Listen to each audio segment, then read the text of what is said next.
Hello friends, welcome back. In this video we are going to be working with tomatillos. This is the first year I've grown them. Not quite ready to work on them today, but I was just out in the garden and I had to bring some in. So I'm going to show them to you and then we're going to talk about why I'm not doing them today. So here's what I brought in. There was a few red tomatoes, so I grabbed those. It is the end of September here, September 23rd today, 24th. So everything in my garden is actually kind of late. So tomatillos, from what I understand, this is what we want when we go picking. We want the husk to be totally filled and splitting. That means that that fruit has gotten as big as it is probably going to get. I don't know what would happen if you just let this keep growing.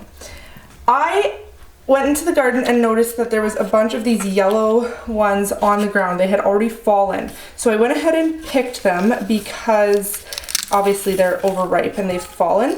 So I'm not really sure what it means. You can see it's quite a bit lighter color, so overripe, but I'm going to put them in enchilada sauce or Salsa Verde. So I don't think it really matters. They're not rotten or wrinkly or anything like that. And the other thing I wanted to show you was that the majority of my, well, I think the majority of my tomatillos have good sized husks like this or larger. Some of them are this big. Look at that pretty, I just love this plant. They have these beautiful lanterns and I really love them. But I think this is because we had such a drought, hot and dry year. The fruit inside is only that big, so not even half of what the husk is. Inside a tomatillo, what you'll find when you peel this is obviously the tomatillo, but they're sticky. And I don't know why, I don't know what that means. I don't know anything about them really other than a few videos I've watched on YouTube. So what I do know is I can put these in a paper bag and keep them in the fridge for a couple weeks. So I think that's what I'm going to do until I'm ready to harvest the rest. I'll just kind of keep an eye on them. I'm going to start cleaning out the garden today actually. So I am going to get these in a paper bag, put them in the fridge, then we'll pick up when I'm ready to harvest the rest of the tomatillos. Okay friends, it is time to make enchilada sauce or salsa verde, and the first step is getting the tomatillos from this into some nice clean little morsels. So I'm going to do that. I'm going to take the husks off of them. Husks will go in the compost. I'm also going to be putting some in this bag for a friend. She is from Mexico and I'm hoping that these just remind her of home a little bit. And then they're gonna, so the husked ones will go in the sink and I will wash them, and then they'll be going on a pan to go in the oven, get roasted, and that's the start of our salsa verde. I have a few tomatoes here that I'm throwing in too, so I'm just gonna put them in the water to give a rinse, and then I'm going to clean these up and get them on the baking sheet. Probably cut them in half, roast them for a little while, and then pull them out.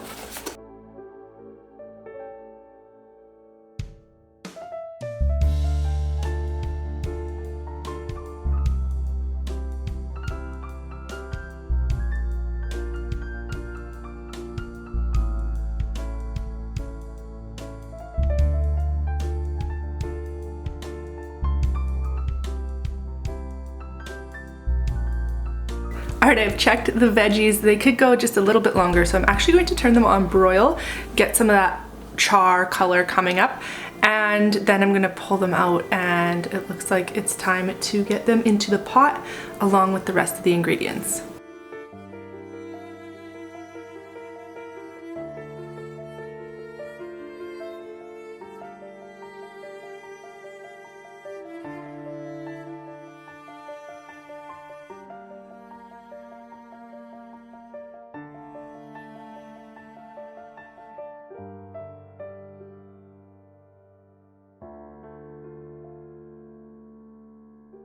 Okay, time to get the ingredients in. I am using kind of my own recipe, but going off of other recipes. So I'm gonna put in some cumin, some cilantro. Unfortunately, I only have dried cilantro, and paprika, salt, and and lime juice. I am using bottled lime juice for a couple different reasons, mostly because I need so much of it and it was just the most cost-effective way, but also because this way I know that it's probably safe or I'd probably feel comfortable using fresh limes as well, but this is easier and I know for sure that it's going to be the right acidity. However, I am going to add in a bit of vinegar and even apple cider vinegar, just not enough to hopefully alter the taste too much. And then I'm also going to add in some liquid smoke just to give it a tiny hint of smoky flavor, and some hot peppers. I don't actually have any bell peppers, but I'm gonna throw in some cayennes. I have just picked these off of my string of drying cayennes. This is kind of how I like to do it from the garden, and I just pulled off the ones that were not looking like they were going to dry very nicely. So I'm going to throw those in. I don't want a ton of heat in this because we do use this enchilada or salsa verde sauce in cooking for our family, and the kids, they tolerate a small amount of heat or spice, but not a ton. So I'm going to keep it quite mild for them.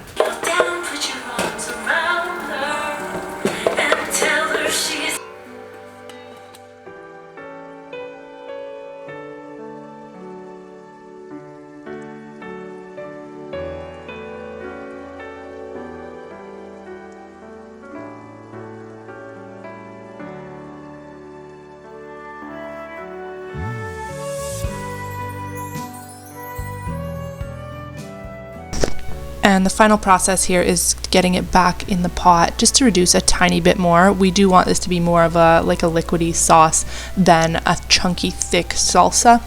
So getting it to reduce a little bit, then putting it in the jars and sealing them up and getting them in the water bath canner to process. And that is all. Thanks so much for watching. I hope this video was entertaining and a little bit inspiring for you as well. And I hope you have a great day. Thanks again, and I'll see you in the next one. Bye!